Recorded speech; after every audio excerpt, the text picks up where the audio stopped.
வணக்கம். கர்மாவை பற்றி நம்ம முதல்ல நிறைய வீடியோஸ் பார்த்துருக்கோம். கர்மாவை பற்றி பேசணும்னா நிறைய பேசிக்கிட்டே போகலாம்.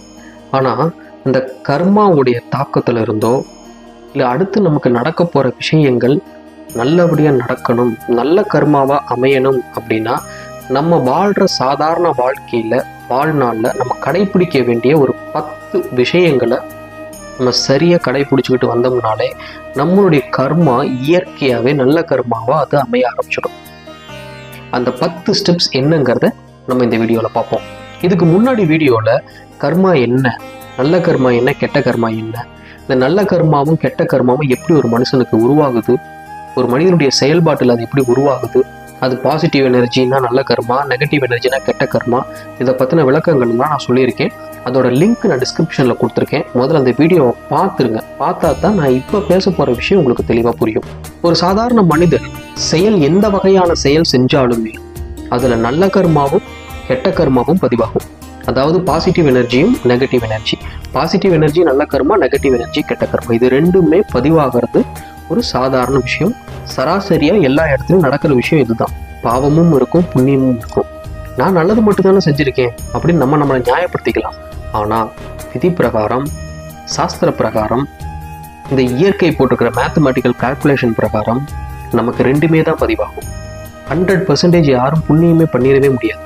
நம்ம எந்த செயல் செஞ்சாலும் அதில் பாவமும் இருக்கும், புண்ணியமும் இருக்கும்.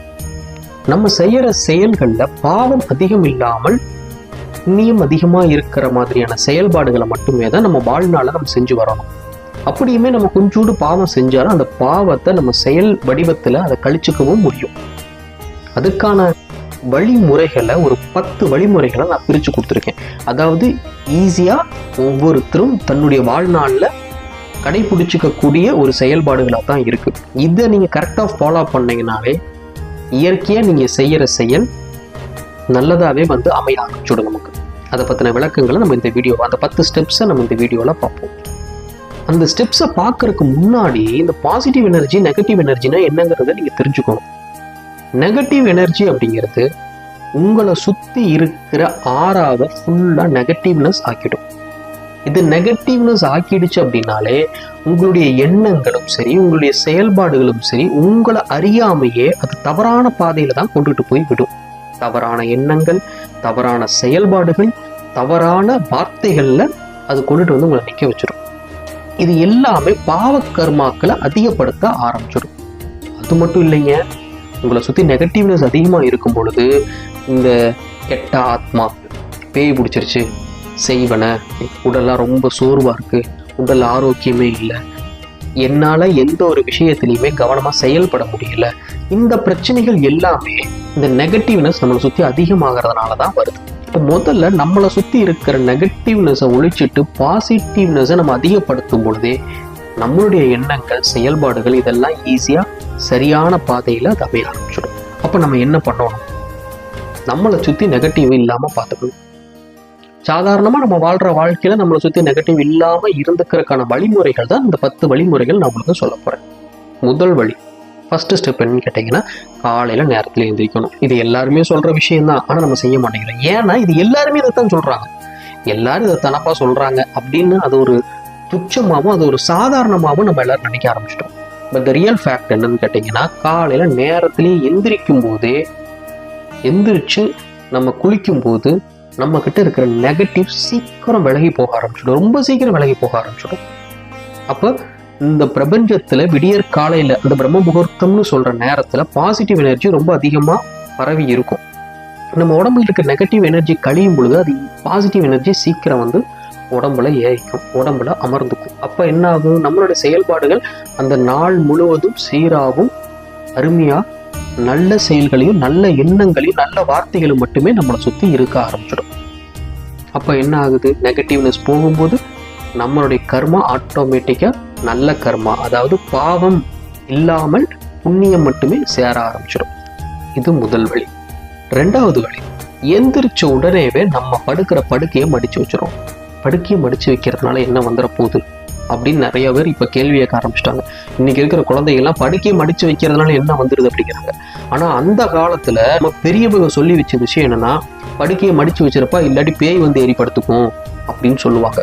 ஆனால் அதனோட உண்மையான அர்த்தம் என்னன்னு கேட்டிங்கன்னா, அந்த படுக்கையில் உங்களுடைய ஆறா நிறைஞ்சிருக்கும். அந்த படுக்கை விரிச்சே இருக்கும் பொழுது ராத்திரி நேரத்தில் உங்கள் உடம்புல இருந்து தேவையில்லாத விஷயங்கள் வெளியேற ஆரம்பிக்கும் ராத்திரி நேரத்தில்.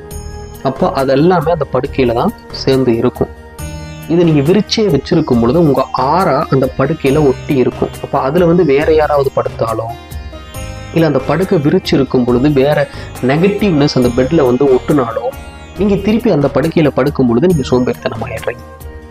நல்லா அனுபவிச்சு பாருங்க, உணர்ந்து பாருங்க. 3 நாள் அந்த படுக்கையை மடிக்காமல் வச்சிருந்து அதே படுக்கையிலே விரிச்சு வாக்கிலே வச்சிருந்து படுத்து எந்திரிச்சு பாருங்க, 3 நாள் கழிச்சு நீங்கள் சோம்பேறி ஆகிடுவீங்க. காரணம் என்னன்னு கேட்டிங்கன்னா, உங்கள் ஆறா ஃபுல்லாக நெகட்டிவ்னஸ் சேர ஆரம்பிச்சிடும். அப்போ காலையில் எந்திரிச்சோடனே வேலையை படுக்கையை மடித்து வச்சுடுங்க. அடுத்து 3வது ஸ்டெப் குளிக்கும்போது துணி இல்லாமல் குளிக்கக்கூடாது. கண்டிப்பாக ஏதாவது ஒரு துணி இடுப்பில் சுற்றிக்கிட்டு தான் நீங்கள் குளிக்கணும். ஏன்னா உங்களுடைய உறுப்பை நீங்களே பார்க்கும் பொழுது இயற்கையாக உங்களுக்கு நெகட்டிவ் எனர்ஜி சூழ ஆரம்பிச்சிடும். அப்போ நீங்கள் கண்டிப்பாக குளிக்கும் பொழுது துண்டை கட்டிக்கிட்டு தான் குளிக்கணும். 2வது, நீங்கள் குளிச்சதுக்கப்புறம் முதுகு பக்கம் தான் முதல்ல துவட்டுவீங்க. அது ஏன் முதுகு பக்கம் துவட்டணும்னு பெரியவங்க சொல்லி வச்சாங்க? நமக்கு சொல்லியிருக்கிற காரணம் என்ன அப்படின்னு கேட்டிங்கன்னா, நம்ம குளிச்ச உடனே துவட்டின உடனே மூதேவி அந்த இடத்துல உட்காந்துக்கும், முதுகு பக்கம் துடைக்கும் பொழுது மூதேவி உட்காந்துக்கும் அப்படின்னு சொல்லுவாங்க. ஆமாம், அது உண்மைதான். நாத்திகம் பேசுகிறவங்கள என்ன சொல்லுவாங்க, அது எப்படி மூதேவி உட்காந்துக்கும்? ஏன்னா அவங்க தான் நாத்திகம் பேசுவாங்களே. ஆனால் அதனோட உண்மையான அர்த்தம் என்னன்னு கேட்டிங்கன்னா, நீங்கள் குளிச்ச உடனே உங்கள் உடம்புல இருக்கிற நெகட்டிவ் எனர்ஜி வெளியில் ஏறிடும். ஆனால் உங்களை சுற்றிக்கிட்டே தான் இருக்கும், உங்கள் ஆறாவை சுற்றிக்கிட்டே தான் இருக்கும். அப்போ நீங்கள் முதுகு பக்கம் துவட்டும் பொழுது அந்த நெகட்டிவ் எனர்ஜி ஈரம் இல்லாத இடத்துல உட்கார பார்க்கும்போது முதல்ல முதுகுல உட்காந்துக்கும். உங்கள் முன்பக்கம் நெகட்டிவ்னஸ் இல்லாமல் பின்பக்கம் போய் நெகட்டிவ் எனர்ஜி உட்காந்துக்கும். ஸோ இன்னும் நீங்கள் தெளிவாகவும் பாசிட்டிவான எண்ணத்தோடு வாழ ஆரம்பிச்சுடுவீங்க. அடுத்து 4வது ஸ்டெப், நீங்கள் போடுற ட்ரெஸ்ஸை அடுத்தவங்க போடக்கூடாது. அடுத்தவங்க போட்டிருக்கிற ட்ரெஸ்ஸை நீங்கள் போடக்கூடாது. ஏன்னா நம்ம வாழ்க்கையில் அதிகமாக பயணம் பண்ணுறது நம்மளுடைய உடை, நம்மளோட சுவாசம், நம்மளுடைய எண்ண அலைகள், இது எல்லாமே நம்ம துணியில தான் அதிகமாக இருக்கு. அப்போ நம்ம துணியை அடுத்தவங்க போடும் பொழுது நம்ம ஆறா அவங்கள பாதிக்கும், அவங்க ஆறா நம்மளை பாதிக்கும். இப்போ ஒருவேளை நெகட்டிவ் எனர்ஜி அதிகமாக இருக்கிறவங்க நம்ம துணியை யூஸ் பண்ணாங்கன்னா திருப்பி அதே துணியை நம்ம எடுத்து போடும் பொழுது கண்டிப்பாக நம்ம உடல்நிலை, நம்ம ஆரோக்கியம், நம் எண்ண அலைகள் எல்லாமே பாதிக்கும். நம்ம சோம்பேறி ஆகிடும். நெகட்டிவ் எனர்ஜி கண்டிப்பாக அதிகமாக உருவாக ஆரம்பிச்சிடும். ஏன்னா நம்ம துணியில் நம்ம வாசம் இருக்கும், நம்ம ஆறா இருக்கும், நம்ம எனர்ஜி லெவல் இருக்கும். அதை அடுத்தவங்க பயன்படுத்தும் போது என்ன ஆயிரும், அவங்களோட ஆறா அவங்களோட எனர்ஜி லெவல் அந்த துணியில் ஏறி கொண்டுக்கும். மறுபடியும் திருப்பி அதே துணியை நம்ம போடும் பொழுது அது நம்ம உடம்பை பாதிக்கும், உடல்நிலையை பாதிக்கும். அப்போ கண்டிப்பாக நம்மளுடைய ட்ரெஸ், நம்ம யூஸ் பண்ணுற துணிமணிகளை அடுத்தவங்க போடக்கூடாது. அடுத்தவங்க போட்டதை நம்ம போடக்கூடாது. நம்ம செருப்பும் அப்படித்தான். நம்ம போட்டிருக்க செருப்பை அடுத்தவங்க போடக்கூடாது, அடுத்தவங்க செருப்பை நம்ம போடக்கூடாது. இதை சரியாக கடைபிடிச்சாலே நம்மளுடைய சோம்பேறித்தனம் 50% குணமாக ஆரம்பிச்சிடும். அடுத்து 5வது ஸ்டெப், நம்ம யூஸ் பண்ணுற செருப்பை கொண்டுட்டு நம்ம வீட்டுக்குள்ளே வைப்போம். செருப்பு நம்ம போட்டுக்கிட்டு வெளியில் நடந்து போகும்போது வெளியில் இருக்கிற தரையில் இருக்கிற இந்த பூமியில் படிஞ்சிருக்கிற எல்லா நெகட்டிவ் எனர்ஜியும் அந்த செருப்பில் ஏறி நிற்கும். அந்த செருப்பு அதை ஈர்த்து நிற்கும். அது நம்ம உடம்புல வராமல் தான் அது பாதுகாத்துட்டு இருக்கு. நம்ம எத்தனை ஆயிரம் கொடுத்து வாங்கியிருந்தா என்ன, அது செருப்பு தான். செருப்பு பயன்படுறது இந்த பூமியில் இருக்கிற அசுத்தங்கள் நம்ம மேலே படாமல் இருக்கிறதுக்காகத்தான். அந்த செருப்பை நான் விலை அதிகமாக கொடுத்து வாங்கியிருக்கிறேன்னு சொல்லி வீட்டுக்கு வந்த உடனே வீட்டுக்கு முன்னாடி இருக்கிற ஜன்னலில் மேலே தூக்கி வச்சுருப்போம். இல்லாட்டி வீட்டுக்குள்ளே கொண்டுட்டு பொட்டிக்குள்ளே வச்சு பத்திரமா வச்சுருப்போம். இதனாலேயே நெகட்டிவ் எனர்ஜி அதிகமாக அந்த வீட்டுக்குள்ளே பரவ ஆரம்பிச்சிடும். நீங்கள் நல்லா பாருங்கள், இந்த மாதிரி இருக்கிற வீட்டுக்குள்ளேயெல்லாம் சோம்பேறித்தனம் அதிகமாக இருக்கும். எந்த முடிவும் டக்குன்னு எடுக்க முடியாது, எந்த செயல்பாடுகளும் அவங்க வேகமாக செஞ்சிடவும் முடியாது. குழப்பிக்கிட்டே இருப்பாங்க, உருட்டிக்கிட்டே இருப்பாங்க. 6வது ஸ்டெப், நீங்கள் காலையில் எந்திரிச்ச உடனே எல்லா செயல்பாடுகளையும் முடிச்சதுக்கப்புறம் நீங்கள் வெளியில் ஒரு வேலைக்காக போகும் பொழுது முதல்ல பக்கத்தில் இருக்கிற கோவிலுக்கு போயிட்டு போங்க. நீங்கள் கோயிலில் போய் சாமியெல்லாம் கும்பிட வேண்டாம், சும்மா கோயிலுக்குள்ளே போயிட்டு நீங்கள் வெளியில் போங்க. அந்த கோவிலில் இருக்கிற பாசிட்டிவ் எனர்ஜி உங்கள் உடம்புல இருக்கிற நெகட்டிவ் எனர்ஜியை வெளியில் தள்ளி உங்கள் உடம்புல அது குடிகொள்ள ஆரம்பிச்சிடும். இப்போ அந்த நேரத்தில் நீங்கள் ஒரு கோவிலுக்குள்ளே போயிட்டு ஒரு செயல்பாட்டுக்குள்ளே போனீங்க அப்படின்னாலே அந்த நெகட்டிவ்னஸ் விலகி பாசிட்டிவ் அதிகமாகும் பொழுது உங்கள் செயல்பாடுகளும் உங்கள் எண்ணங்களும் உங்களை சுற்றி இருக்கிற சூழ்நிலைகளும் பாசிட்டிவாகவே இருக்கும்.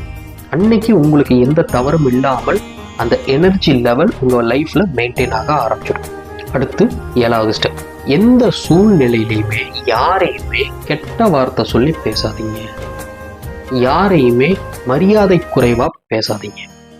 இது ரெண்டையுமே நீங்கள் தவிர்த்துட்டாலே உங்களை சுற்றி இருக்கிற எனர்ஜி லெவல் பாசிட்டிவாகவே மெயின்டைன் ஆக ஆரம்பிச்சிடும். என்ன அலைகள் சீராக ஆக ஆரம்பிச்சிடும். என்ன அலைகள் சீராகும் பொழுதே உங்கள் செயல்பாடுகள் சரியாக இருக்கும். உங்கள் செயல்பாடுகள் சரியாக இருக்கும் பொழுது அந்த பாசிட்டிவ் எனர்ஜி உங்களை சுற்றி இருக்கும். அப்போ நல்ல கர்மாக்கள் மட்டுமே நீங்கள் பதிவு பண்ண ஆரம்பிச்சிடுவீங்க. யாரையும் அதிகமாக கெட்ட வார்த்தை பேசாதீங்க. யாரையும் மரியாதை குறைவாக பேசாதீங்க. யாராவது ஒரு நெகட்டிவான வார்த்தைகளை சொன்னாலுமே, நெகட்டிவான விஷயங்களை உங்ககிட்ட வந்து சொன்னாலுமே நீங்கள் அதை பாசிட்டிவாக எடுத்துக்க பழகுங்க. பாசிட்டிவாக நீங்கள் எடுத்துக்கிட்டீங்கனாலே அவங்களால திருப்பி அதை பற்றி பேசவும் முடியாது. நீங்கள் தேவையில்லாமல் அதை நினச்சி வருத்தப்பட்டுக்கவும் தேவையில்லை. ஆட்டோமேட்டிக்காக நம்ம செயல்பாடு நல்லதாகவே அமைய ஆரம்பிச்சிடும். இதனால நம்மகிட்ட இருக்கிற பாசிட்டிவ் எனர்ஜி குறையாது. கர்மாக்களில் புண்ணியம் மட்டுமே சேர்ந்துக்கிட்டு வரும். அடுத்து 8வது ஸ்டெப், வாரத்தில் ஒரு நாள் கண்டிப்பாக எண்ணெய் தேய்ச்சி குளிங்க. நீங்கள் வாரம் பூரா சேர்த்து இருக்கிற அந்த நெகட்டிவ் எனர்ஜியை நீங்கள் ஒரு நாள் எண்ணெய் தேய்ச்சி குளிக்கும் பொழுது அந்த எனர்ஜி அப்படியே மாற ஆரம்பிச்சு உங்கள்கிட்ட பாசிட்டிவ் எனர்ஜி அதிகப்படுத்த ஆரம்பிச்சிடும். ஸோ கண்டிப்பாக வாரத்தில் ஒரு நாள் எண்ணெய் தேய்ச்சி குளிச்சுக்கிட்டு வாங்க.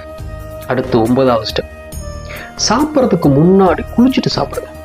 சாப்பிட்டு முடிச்சதுக்கு அப்புறம் குளிக்கும் பொழுதும் சாப்பிட்றதுக்கு முன்னாடி குளிக்கும் பொழுதும் வித்தியாசங்கள் நிறையா இருக்கு. நீங்கள் குளிச்சுட்டு சாப்பிடும் பொழுது உங்கள் உடம்புல வெளியில் இருக்கிற நெகட்டிவ் எனர்ஜிகளை பூரா அந்த குளிக்கும் போது அது உடம்பை விட்டு போயிடும். அப்போ அதுக்கப்புறம் சாப்பிடும்போது அந்த உணவு உங்கள் உடம்புல சரியாக வேலை செய்யும். இந்த உணவு பாசிட்டிவாகவும் நல்ல வகையிலையும் உங்கள் உடம்புக்குள்ளே போய் சேரும். இதே சாப்பிட்டதுக்கு அப்புறம் நீங்கள் குளிக்கிறீங்க அப்படின்னா அந்த சாப்பாடு உங்கள் உடம்புக்குள்ளே போகும் பொழுது உங்கள் உடம்புல நெகட்டிவ் எனர்ஜி நிறையா இருக்கும் பொழுது அது செயல்பட வேண்டிய விஷயம் செயல்படாமல் போயிடும். அதனுடைய சரியான உணவுனுடைய சரியான சத்துக்கள் எதுவுமே உடம்பு ஏற்றுக்காத அளவுக்கு போயிடும். ஏன்னா உங்கள் உடம்புல நிறைய நெகட்டிவ் எனர்ஜிஸ் தேங்கி நிற்கும். அப்போ நீங்கள் சாப்பிட்ற சாப்பாடு உங்கள் உடம்புல விட்டா அதனால குளிச்சுட்டு சாப்பிட்டு பழகுங்க. அதுவே உங்களுக்கு மிகப்பெரிய மாற்றத்தை கொடுக்கும். அடுத்து 10வது ஸ்டெப், நீங்கள் படுக்கிற இடத்துல படுக்கை அறை எப்பவுமே சுத்தமாக இருக்கும். நீங்கள் படுத்து எந்திரிச்சிட்டிங்க அப்படின்னா அந்த ரூமை பூட்டி வச்சு பழகுங்க. அந்த ரூமை திறந்தே இருக்கிறதோ இல்லை அந்த படுக்கையை மறுபடியும் பகல்லையும் நம்ம பயன்படுத்துகிறதோ, நம்ம விரிச்சிருக்கிற படுக்கையை ஏறி முதிச்சு விளையாடுறதோ, இல்லை அந்த படுக்கையில் வேற ஒருத்தர் படுக்கிறதோ, இதெல்லாமே நெகட்டிவ் எனர்ஜி அதிகப்படுத்தும். ஆட்டோமேட்டிக்காக நம்ம செய்கிற செயல்கள் எல்லாமே தவறாகத்தான் போகும். பாவக்கர்மா சேர ஆரம்பிச்சிடும். நம்ம விதியே பாவத்தில் போய் விழுந்துடும். இந்த 10 வழிமுறைகள் நீங்கள் ஃபாலோ பண்ணிட்டு வந்தீங்கனாலே சோம்பேறித்தனம் போய் சுறுசுறுப்பு அதிகமாகும். நல்ல ஆரோக்கியம் இருக்கும். நல்ல ஆரோக்கியமும் சுறுசுறுப்பும் இருந்தாலே எண்ணங்கள் சீராக வேலை செய்யும். எப்பேற்பட்ட விஷயத்தையும் நம்ம ரொம்ப ஈஸியாக ஹேண்டில் பண்ண ஆரம்பிச்சிடலாம். அப்போ நம்ம நல்ல எண்ணங்களை மட்டுமே வச்சுருப்போம். பாசிட்டிவான திங்கிங் மட்டுமே இருக்கும். பாசிட்டிவ் எனர்ஜி மட்டும்தான் நம்மகிட்ட இருக்க போகுது. அப்போ நீங்கள் செய்கிற செயல்பாடுகள் சரியாக இருக்கும் பொழுது பாவம் அல்லாது புண்ணியம் மட்டுமே சேர்த்துக்கிட்டு வருவீங்க. அன்றாட உங்களுடைய வாழ்க்கையில் இதை கரெக்டாக ஃபாலோ பண்ணிட்டு வந்தீங்கனாலே நடப்பதெல்லாம் நன்மையாகவே நடக்கும். இந்த 10 ஸ்டெப்பு இல்லாத வீட்டில், செயல்படாத வீட்டில், இந்த 10 ஸ்டெப்பு எங்கேயெல்லாம் எந்த வீட்டில் எல்லாம் செயல்படுத்தலை அப்படிங்கிறது உங்களுக்கு பார்வையில் தெரியும். நீங்கள் நல்லா பாருங்கள், அந்த வீட்டில் சோம்பேறித்தனம் அதிகமாக இருக்கும். எதுக்கு எடுத்தாலும் சில்லுன்னு விழுந்துக்கிட்டே இருப்பாங்க, கோவப்பட்டுக்கிட்டே இருப்பாங்க. சின்ன சின்ன விஷயத்துக்கும் ரொம்ப ஓவராக கோவப்படுவாங்க. ஒரு விஷயத்தை செயல்படுத்த சொன்னீங்கன்னா அவங்களால செயல்படுத்த முடியாது, செயல்படுத்தவும் தெரியாது. ஒரு முடிவெடுக்க சொன்னால் குழப்பிக்கிட்டே இருப்பாங்க. எண்ணங்கள் அவங்களுக்கு சீராக இருக்காது. யாரையும் மரியாதை கொடுத்து பேசவும் மாட்டாங்க. எவ்வளவுதான் சத்துள்ள உணவுகள் அவங்க எடுத்துக்கிட்டாலும் அவங்களுக்கு உடம்புல ஆரோக்கியமே இருக்காது. அது ஏன்னு அவங்களுக்கும் புரியாது. இதுக்கான அடிப்படை காரணமே இதுதான். நம்மளை சுற்றி நெகட்டிவ் எனர்ஜி அதிகப்படுத்திக்கிறோம். பாசிட்டிவ் எனர்ஜி நம்மளை நெருங்க விடாம நம்மளே தடுத்து வச்சுக்கிறோம். அப்போ எதுவுமே நம்ம வாழ்க்கையில் நல்லபடியாக செயல்படாமல் போயிடும். அதனால தான் அந்த காலத்தில் இருந்தே பெரியவங்க ஒரு வழிமுறைகளை வச்சுக்கிட்டே வந்தாங்க. குளிச்சதுக்கு அப்புறம் சாப்பிடணும், குளிச்ச உடனே முதுகத்தான் துவட்டணும், நீ படுத்த படுக்கையில் அடுத்தவங்க படுக்கக்கூடாது, படுக்கை பகல் பூரா விரிச்சிருக்கக்கூடாது, அடுத்தவங்க போட்ட துணியை நீ போடக்கூடாது, நீ போட்ட துணியை அடுத்தவங்களை போட விடவும் கூடாது, வாரத்தில் ஒரு நாள் எண்ணெய் தேய்ச்சி குளிக்கணும், உன்னைய விட சின்ன பசங்களாக இருந்தாலும் அவங்கள மரியாதை கொடுத்து பேசணும். இந்த மாதிரியான வழிமுறைகள் எல்லாம் நம்மளை சுற்றி நம்ம வச்சிருக்கணும். அப்போ தான் பாசிட்டிவ் எனர்ஜி அதிகமாக நம்மகிட்ட இருக்கும். இயற்கையாகவே புண்ணிய கர்மா நமக்கு அதிகமாக ஆரம்பிச்சிடும். அப்படிங்கிறக்காகத்தான் நம்ம பெரியவங்களுக்கெல்லாம் சொல்லி வச்சாங்க. இன்னைக்கு இருக்கிற காலகட்டத்தில் ஒருத்தருமே அதை ஃபாலோ பண்ணுறதில்ல. நீதி அதை சொன்னோம்னாலும் ஏன் நீ சொல்கிறன்னு நம்மகிட்டயுமே எதுக்கு தான் கேள்வி கேட்குறீங்க? நல்லா தெரிஞ்சுக்கோங்க, வாழ்க்கையும் வாழ்வும் எதிர்காலமும், எதிர்காலத்தில் நம்மளுடைய குழந்தைகளும் நல்ல சூழ்நிலையில் நல்லபடியாக வளரணும்னு நினச்சா கண்டிப்பாக நம்ம பாசிட்டிவ் எனர்ஜிங்கிற ஒரு மிகப்பெரிய சொத்தை அவங்களுக்கு கொடுத்துட்டு போகணும். புண்ணிய கர்மா அப்படின்ற மிகப்பெரிய சொத்தை தான் அவங்களுக்கு கொடுக்கணும்.